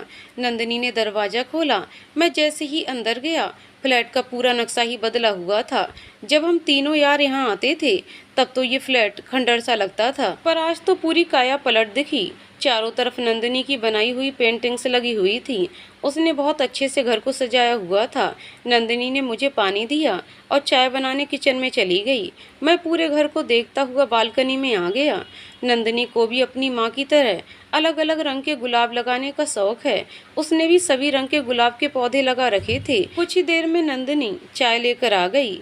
मेरी ओर चाय का कप बढ़ाते हुए बोली, ये लीजिए। मैंने चाय का कप पकड़ लिया और बोला, नंदिनी तुमने तो पूरे घर को बदल कर ही रख दिया। नंदिनी, हाँ। मैंने चाय का एक घूंट पिया और बोल उठा, अरे वाह नंदिनी, आज भी तुम्हारी चाय में वही स्वाद है जो सालों पहले था। आपको अभी तक याद है? नंदिनी बोली। हाँ नंदिनी, मैं तुमसे माफ़ी मांगता हूँ। तुम मेरा इंतजार करती रहीं और मैं तुम्हें भुलाकर नित्या के साथ अपना जीवन जीने लगा। नंदिनी, नहीं अनंत, ऐसा नहीं है। उस समय नित्या आपका भविष्य थी और मैं आपका बीता हुआ कल। गलती मेरी ही है। मैं ही बचपन के प्यार को जिंदगी भर अपने प्यार की उम्मीद लगाकर बैठी थी। नंदिनी, गलती तुम्हारी नहीं है। मैं माफ़ी मांगता हूँ तुमसे, पर ऐसा नहीं है कि मैंने तुमसे बात करने की कभी कोशिश नहीं की। मैं मोहित से जब भी बात करने के लिए फ़ोन करता तो उससे हमेशा पूछता कि नंदिनी कैसी है, पर मैं कैसे कहता कि मुझे तुमसे बात करना है। तुम समझ सकती हो नंदिनी, अगर मैं सिया से कहता कि मुझे तुमसे बात करनी है तो इस बात का ढिंढोरा हो जाता। तुम्हारे और मेरे बारे में उसे कुछ पता भी नहीं था। तुम तो सिया को जानती ही हो। हालांकि सिया अब समझदार है, पर इतनी समझदारी उसमें पहले नहीं थी। नंदिनी, मैं समझ सकती हूँ। नंदिनी, समय एक जैसा भी नहीं रहता। जब मैंने पहली बार नित्या को देखा तो उसका ही होके रह गया। नंदिनी, कोई बात नहीं अनंत, उस समय नित्या आपका आज और मैं कल थी। मैं बीता हुआ कल। मैंने आपको माफ़ किया अनंत। पर मैंने तुम्हें माफ़ नहीं किया नंदिनी। नंदिनी, मतलब अगर तुम्हें माफ़ी चाहिए तो मैं और तुम साथ में घूमने चलें, अपनी नई दोस्ती की शुरुआत की खुशी में। नंदिनी ने मुस्कुराते हुए हाँ बोल दिया। मैं वापस अपने घर आ गया। कल रविवार का दिन, मतलब नंदिनी और मेरी दोनों की छुट्टी थी। मैं कार से 12 बजे तक नंदिनी को लेने पहुंच गया। हम दोनों ग्वालियर घूमने निकल पड़े। पूरा दिन हम एक दूसरे के साथ रहे। घर लौटते लौटते शाम हो गई। हम एक कॉफ़ी शॉप में रुक गए। दोनों ही कॉफ़ी पीने लगे। मैंने नंदिनी से पूछा, और नंदिनी, तुमको अभी तक कोई पसंद नहीं आया कॉलेज लाइफ में, या अभी कोई? नंदिनी बोली, नहीं अनंत, 18 के होते ही पापा की अनुकंपा से रेलवे में नौकरी लग गई। कॉलेज तो कम ही जाना होता, और जब भी कॉलेज जाती मोहित भाई ही लेने और छोड़ने जाते। नंदिनी बोली, वैसे कुछ लड़के थे जो फिदा थे मुझ पे, पर वो भी भाई के डर से कुछ नहीं बोल पाए। नंदिनी हंसते हुए बोली, और तो और, एक लड़के की तो भाई ने पिटाई भी कर दी थी। मैं और नंदिनी दोनों ही हंस पड़े। थोड़ी ही दूर नंदिनी को एक भुट्टे का ठेला दिखा। उसे देखते ही नंदिनी बोली, अनंत चलिए ना, भुट्टा खाते हैं, मौसम भी अच्छा है। मैं और नंदिनी दोनों भुट्टे के ठेले की ओर पैदल ही चल दिए। हल्की बारिश होने लगी। बारिश में भुट्टा खाने का मजा ही कुछ और होता है। मैं और नंदिनी ठेले के पास भुट्टा खाने लगे। हल्की हल्की हवा भी चलने लगी। बारिश की रिमझिम फुहारें भी शुरू हो गईं। नंदिनी की जुल्फें उड़ने लगीं। मैंने उसकी जुल्फों को उसके कान के पीछे फंसाया। नंदिनी ने शर्मा कर नजरें नीचे झुका लीं। मैं उसे देख रहा था और वो नजरें झुकाए खड़ी थी। भुट्टे वाले के रेडियो में उसी समय गाना बजने लगा। बड़े अच्छे लगते हैं ये धरती, ये नदियाँ, ये रहना, और तुम। मैं नंदिनी में खो गया, और नंदिनी अपनी शर्म को ओढ़े हुए बिल्कुल खिलता गुलाब लग रही थी।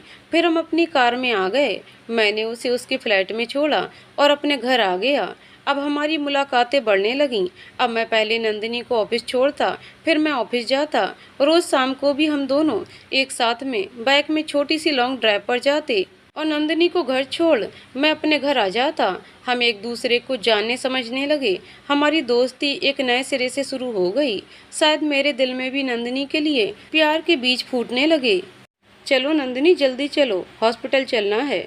अनंत, अचानक आप मेरे घर में? नंदिनी, मैं, हाँ जल्दी चलो, मुकेश का फ़ोन आया था, नेहा हॉस्पिटल में एडमिट है। नंदिनी, क्या हुआ भाभी को? मैं, वो तो हॉस्पिटल में जाकर ही पता चलेगा। हम दोनों हॉस्पिटल पहुँचे। पहले से ही मुकेश और उसके मम्मी पापा हॉस्पिटल में थे। नर्स, बधाई हो, बेटा हुआ है। मुकेश खुशी से नाचने लगा और मेरे गले लग गया। अनंत, मुझे बेटा हुआ है, मैं बहुत खुश हूँ। मुकेश ने पूरे हॉस्पिटल में मिठाइयाँ बांट दी। नंदिनी ने भी मुकेश और उसके घर वालों को बधाई दी। मैंने भी मुकेश को बहुत सारी बधाई दी। नेहा ठीक थी और वह जल्द से जल्द ही प्राइवेट रूम में शिफ्ट हो गई। मैंने नंदिनी को घर छोड़ा और अपने घर आ गया। कुछ दिन बाद मुकेश ने अपने घर में बेटा होने की खुशी में पार्टी रखी, और मेरे परिवार के साथ साथ उसने नंदिनी को भी बुलाया था, और मोहित, भावना को भी। मैं झट से तैयार हो गया। मैं, मम्मी पापा और मेरी बेटी, हम लोग मुकेश के घर के लिए निकल पड़े। मोहित भी भावना के साथ नंदिनी को लेकर मुकेश के घर आ गया। मुकेश का घर पूरा सजा हुआ था। चारों तरफ गुब्बारे ही गुब्बारे, रंग बिरंगे। मुकेश और नेहा अपने बेटे के साथ बहुत प्यारे लग रहे थे। आज बहुत समय बाद मेरी मोहित से मुलाकात हुई। मैंने मोहित को जाकर गले से लगा लिया। मोहित, अनंत, और कैसा है तू? भाई मुझे माफ़ कर दे, मैं इतने दिनों से तुझसे बात नहीं कर पाया, मुझे समय नहीं मिल पाया भाई। मैंने कहा, कोई बात नहीं, मुझे बुरा नहीं लगा, अब तू आ गया है ना, अब फिर से तीनों यार धमा चौकड़ी मचाएंगे। और भावना, कैसी हो तुम? भावना, मैं ठीक हूँ भैया, आप बताइए आप कैसे हैं?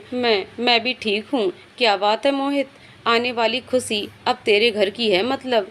मोहित, बिल्कुल अनंत, बिल्कुल। मोहित ने भावना को मेरे मम्मी पापा के पास और नंदिनी के पास बैठा दिया। मैं, मुकेश और मोहित तीनों ने खूब डांस किया डीजे में।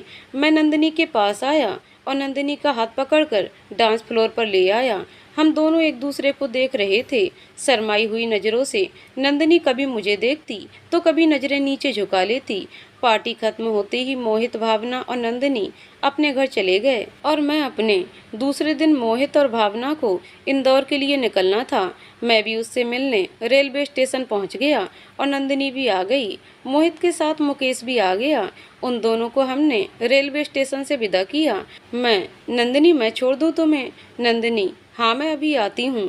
मैंने अपनी बाइक निकाली और हम चल पड़े। मैंने बहुत सुंदर से पार्क में बाइक रोकी। नंदिनी, क्या हुआ अनंत? मैं, कुछ नहीं, मुझे तुमसे बात करनी है। चलो पार्क के अंदर चलते हैं।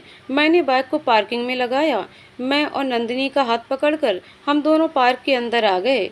चारों तरफ हरियाली ही हरियाली थी और रंग बिरंगे फूल। और आज तो मौसम ने भी मेरा साथ दे दिया। हल्की हल्की ठंडी ठंडी हवाएं चलने लगी। मैंने नंदिनी के बालों से उसका जूड़ा स्टिक निकाल दी। नंदिनी के बाल बिखर गए। नंदिनी ने नाराजगी से मेरी तरफ देखा। मैंने नंदिनी से बोला, नंदिनी, मैं अपने जीवन में आगे बढ़ना चाहता हूँ और मुझे अपने जीवन में आगे बढ़ने के लिए तुम्हारा साथ चाहिए। क्या तुम मेरा साथ दोगी? नंदिनी, क्या तुम मुझसे शादी करोगी? नंदिनी, नहीं अनंत, ऐसा नहीं हो सकता। मैं, क्यों नहीं हो सकता? नंदिनी, मैं तुम्हें चाहता हूँ और तुम भी मुझे चाहती हो, मैं ये जानता हूँ, फिर क्यों नहीं हो सकता? नंदिनी, ये बात सच है अनंत। मैंने आपके अलावा अपने जीवन में कभी किसी को नहीं चाहा और न ही किसी के बारे में सोचा, पर आपसे शादी करना, नहीं अनंत, ये नहीं हो सकता। मैं, क्यों नहीं नंदिनी? नंदिनी की आंखें भर आईं। नंदिनी बोली, जब आप पहली बार मेरे घर मेरा रिश्ता मांगने आए थे, तब मैं इस बात से भी गुस्सा थी कि आप लोगों ने मुझसे इस बारे में पूछना भी जरूरी नहीं समझा और मैंने गुस्से में सिया के साथ साथ सबके सामने आकर इस रिश्ते के लिए मना कर दिया। अंकल आंटी, अनंत के मम्मी पापा को कितना बुरा लगा होगा। उस समय सभी बड़े थे घर में, पर मैं अपने गुस्से पर काबू नहीं कर पाई। अब मैं कैसे इस रिश्ते के लिए हाँ कर दूं अनंत? मैं, हाँ नंदिनी, उस समय बुरा तो लगा था माँ पापा को, पर ऐसा कुछ नहीं है। मैं मना लूंगा अपने माँ पापा को, वो जरूर मान जाएंगे। तुम हाँ तो बोलो। नंदिनी, मैं कैसे हाँ कर दूं? मैंने अंकल आंटी का दिल दुखाया है। सालों पुरानी अपनी दोस्त सिया को भी बहुत ऊटपटांग बोल दिया था मैंने उस दिन। मैं, नंदिनी ठीक है, मैं बात कर लूंगा अपने मम्मी पापा से, और अगर मम्मी पापा मान गए तो तुम हाँ बोलोगी ना? नंदिनी शर्मा गई। मैंने नंदिनी को उसके घर छोड़ा और वापस अपने घर आ गया। मैंने अपने और नंदिनी के बारे में सबसे पहले मोहित से बात की। मोहित मेरे और नंदिनी के रिश्ते के लिए तैयार हो गया, पर इस बार उसने मेरे साथ साथ नंदिनी को भी फोन करके मेरे बारे में राय ली। नंदिनी ने मोहित को मेरे और उसके रिश्ते के लिए हाँ कर दी। समय मिलते ही मोहित, भावना और नंदिनी के मामा मामी मेरे घर आए मेरे और नंदिनी के रिश्ते के लिए बात करने के लिए। मोहित भावना और मेरी और नंदिनी के रिश्ते को लेकर बहुत खुश थे, पर शायद मोहित के मामा मामी नहीं। उन्हें इस बात से परेशानी थी कि वह नंदिनी की शादी एक ऐसे इंसान से नहीं कर सकते जो पहले से ही शादीशुदा हो, उसकी एक बेटी भी हो। पर मोहित के दबाव में आकर उन्होंने मेरे और नंदिनी के रिश्ते के लिए हाँ बोल दिया। मैंने वैभव जी को फोन कर सारी बात बता दी और छुट्टी मिलते ही सिया, वैभव जी और शुभम ग्वालियर आ गए। सिया, वैभव जी ने मम्मी पापा से मेरे और नंदिनी के बारे में बात की। थोड़ा समय लिया उन्होंने, पर हाँ बोल दिया। फिर एक बार हम सब ने, मेरी बेटी, मम्मी पापा, सिया, वैभव जी, शुभम, मुकेश, नेहा और उनका बेटा, सभी लोग मोहित के घर चल पड़े। नंदिनी से मेरी दूसरी शादी थी। मैं अपनी दूसरी शादी सादगी और साधारण तरीके से करना चाहता था, ज़्यादा शोर शराबे से नहीं। पर नंदिनी की तो ये पहली शादी है। हर लड़की की तरह उसके भी बहुत से सपने होंगे। नंदिनी के बारे में सोचकर मैंने किसी से कुछ नहीं कहा। हम सब इंदौर पहुँचे। मोहित हम सभी को लेने रेलवे स्टेशन आ गया। मोहित के मामा मामी के घर पहुँचते ही थोड़ी देर बाद सारे बड़ों से बातें शुरू हो गईं। क्या मैं नंदिनी से मिल सकता हूँ? मैंने कहा। मोहित के मामा जी ने हाँ में सिर हिलाया। भावना ने इशारा करते हुए कहा, वहाँ बालकनी में बैठी हैं। मैं बालकनी में गया।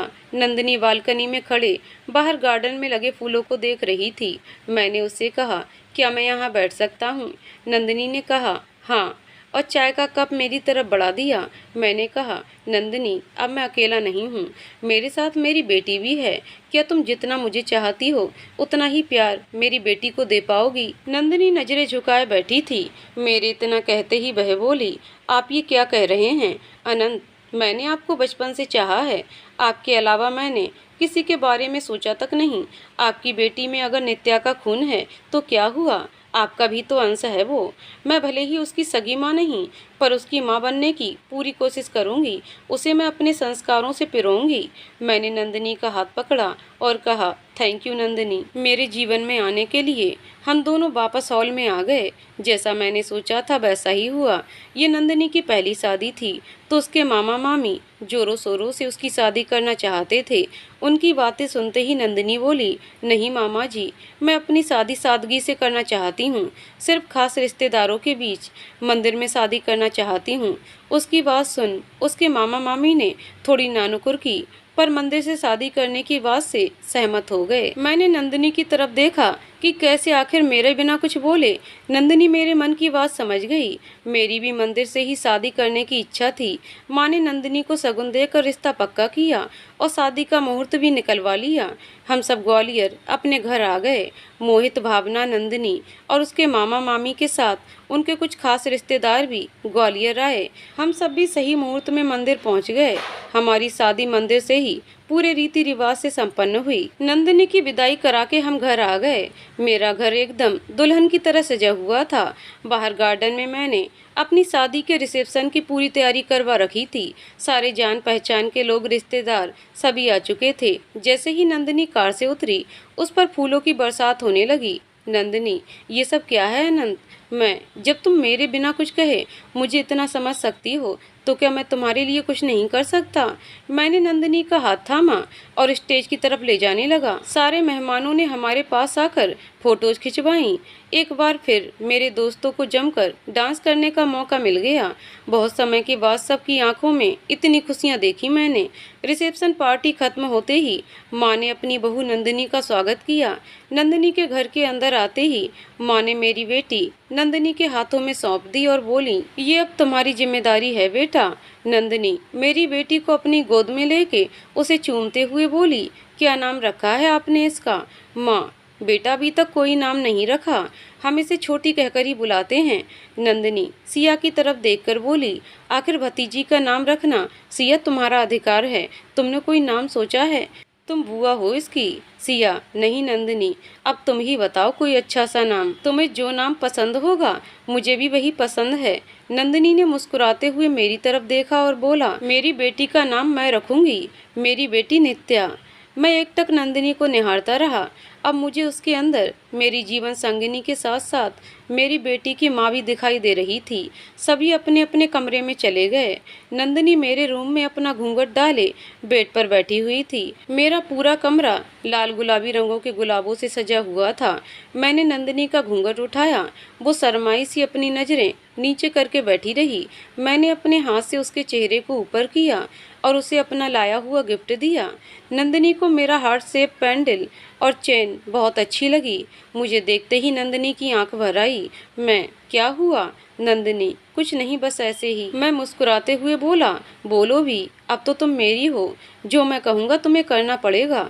नंदिनी, यकीन नहीं हो रहा कि ये सब सच है, कि आप सच में मेरे जीवन में हैं और मैं आपकी पत्नी बन गई हूँ।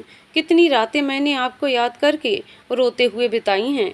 आप मेरे कभी हो सकते हो, इसकी उम्मीद तक नहीं थी मुझे। मैंने तो अपना प्यार जैसे खो ही दिया था। नंदिनी अपने दोनों हाथों से मेरे चेहरे को छूते हुए बोली, आप मेरे हो ना अनंत? मैंने नंदिनी के आंसू पोंछे, उसे अपने गले से लगाया, उसके बालों को सहलाते हुए बोला, सिर्फ तुम्हारा हूँ, सिर्फ तुम्हारा, मेरी मिष्ठी। नंदिनी, मिष्ठी?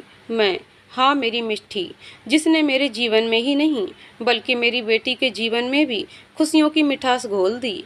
नंदिनी, मेरी बेटी नहीं अनंत, हमारी बेटी। नंदिनी के माथे को चूमकर मैं बोला, हाँ मिष्ठी, हमारी बेटी। हम दोनों ही एक दूसरे की धड़कनों को सुन पा रहे थे। इन गुलाबों की खुशबू के साथ साथ मेरी मिष्ठी के प्रेम की महक चारों ओर फैल गई। मैं अपनी मिष्ठी का और मिष्ठी मेरी हो गई। तो दोस्तों, कहानी यहीं पर समाप्त होती है। दोस्तों, आपको कहानी कैसी लगी कमेंट करके ज़रूर बताइएगा। कहानी पसंद आई हो तो वीडियो को लाइक शेयर करें और चैनल को सब्सक्राइब करें। कहानी को पूरा सुनने के लिए बहुत बहुत धन्यवाद दोस्तों।